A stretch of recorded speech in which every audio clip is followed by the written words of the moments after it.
అదే సభలో పదే పదే సంక్షేమం గురించి మాట్లాడారు. అసలు భారతదేశానికి సంక్షేమం పరిచయం చేసిన వ్యక్తి విశ్వవిఖ్యాత నట సార్వభౌమ స్వర్గశ్రీ నందమూరి తారక రామారావు గారు. ₹2 కిలో బియ్యం తీసుకొచ్చింది అన్న ఎన్టీఆర్. అంతెందుకు మహిళలకి ఆస్తుల సమాన హక్కు కల్పించింది అన్న ఎన్టీఆర్.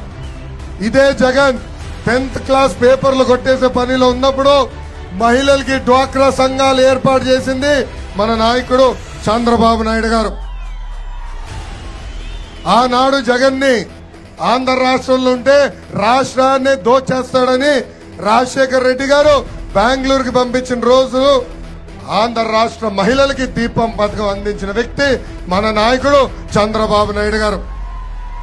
జగన్ చంచల్ కూడా జైల్లో చిప్ప కూడా తినే సమయంలో మహిళలకి పసుపు కుంకం, తల్లి బిడ్డ ఎక్స్ప్రెస్, అంతేకాదు టిట్కో ఇల్లు కట్టి ఇచ్చి అందించిన వ్యక్తి మన నాయకుడు చంద్రబాబు నాయుడు గారు.